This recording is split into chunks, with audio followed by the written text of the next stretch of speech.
Handicap, emploi et achat responsable. De la météo au monde politique, je suis avec Catherine Laborde, déléguée nationale En Marche. Vous êtes là pour représenter Emmanuel Macron, Exactement. en charge des questions du handicap. Vous pouvez me parler un petit peu de ce rôle auprès d'Emmanuel Macron ? Eh bien, j'ai voulu m'inscrire dans la démarche de suivre Emmanuel Macron en espérant que je pouvais lui être utile.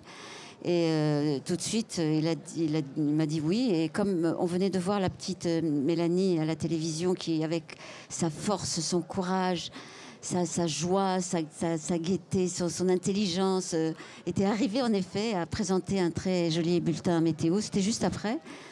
Il m'a dit, bien voilà, est-ce que tu voudrais bien t'occuper du handicap à la suite de ce réveil qu'a été cette jeune femme pour beaucoup de téléspectateurs, puisqu'on a battu des records d'audience. Et dans un cas comme celui-là, c'est formidable de se dire qu'un petit bout de femme comme ça qui a un handicap, c'est elle qui a attiré le plus de monde et qui a donné à chacun tout d'un coup un sourire qu'eux-mêmes n'attendaient pas, quoi. Donc voilà, je suis ravie d'être là aujourd'hui et de retrouver à nouveau cette espèce de joie et de plaisir, de bonheur d'être là avec tout le monde pour vivre avec le handicap. Pour parler du programme d'Emmanuel Macron autour de cette question, est-ce que vous pouvez me dire ne serait-ce qu'une, 2 ou 3 mesures concrètes qui pourront être appliquées dans les 30 jours qui suivent son éventuelle arrivée, et quel financement ? Oui, voilà. Alors on peut parler d'abord du financement, même si je dis que les gens sont pleins de joie et de sourire, c'est vrai, mais il faut de l'argent, n'est-ce pas ? Bien sûr. Eh bien, l'allocation passerait de 800 € à 900 € au moins, voire davantage, ça c'est la première chose. Et puis aussi, comment faire pour pousser les entreprises à engager des gens qui peuvent avoir un handicap, visible ou pas d'ailleurs, hein. Comment faire ? Eh bien là aussi, peut-être une menace pour ceux qui ne font preuve d'aucune bonne volonté. Et on a vu depuis quelques années qu'en effet, certaines entreprises préféraient payer une amende plutôt que de prendre le risque de handicaper chez eux. Mais une fois que cette peur est franchie dans l'entreprise, très vite, les gens se rendent compte que c'est un apport essentiel à la bonne marche de l'entreprise. Tout d'un coup, il y a un petit peu plus de légèreté, un petit peu plus de fraternité, de solidarité.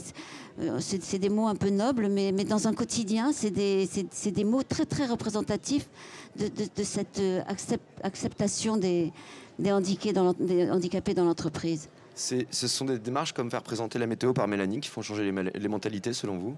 Oui, et franchement, je ne le savais pas. Il a fallu vraiment toute la hardiesse et le courage de cette jeune femme pour que ça se passe ainsi.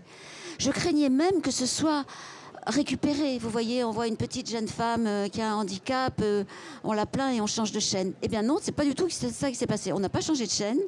Et on est resté jusqu'au bout avec cette jeune femme. Et je pense que c'est parce que sa joie de vivre, eh bien, elle a traversé les machines et les écrans pour arriver jusqu'à elle. Et je crois que c'est vraiment ça qui s'est passé. C'est pour ça que le relais que prend En Marche par rapport à Mélanie est aussi important aujourd'hui.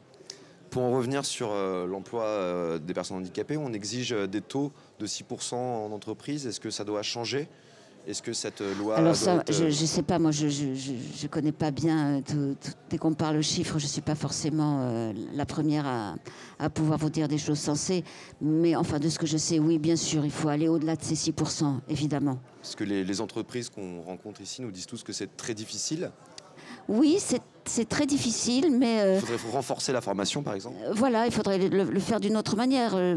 C'est ce à quoi on réfléchit. Je veux dire, attention, il y a le bâton d'un côté, la carotte de l'autre. Comment ça peut se passer ? Peut-être aussi par des considérations de malus, bonus, comme on fait pour les gens qui ont des soucis en voiture.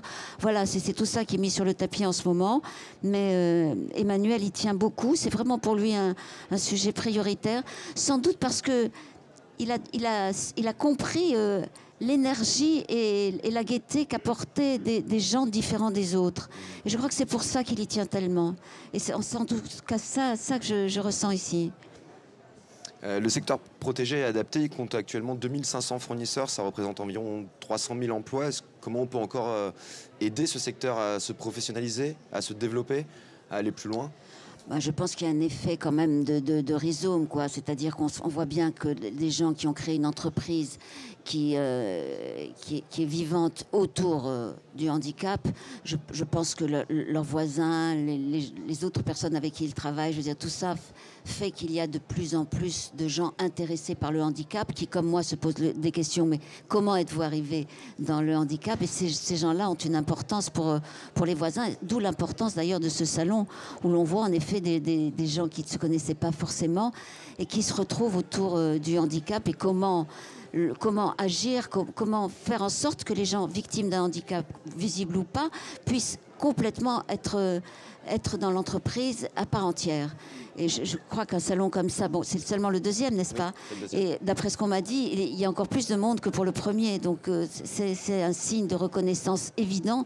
Peut-être aussi parce qu'on vit dans un monde très, très, très difficile et que les gens victimes touchés par le handicap, eh bien, ces gens-là, eux, ils arrivent à passer au-dessus de toutes les angoisses du quotidien et c'est une leçon formidable. 20% des personnes en situation de handicap sont aujourd'hui au chômage. Qu'est-ce qu'Emmanuel Macron propose pour améliorer les conditions d'accès à l'emploi de ces personnes ?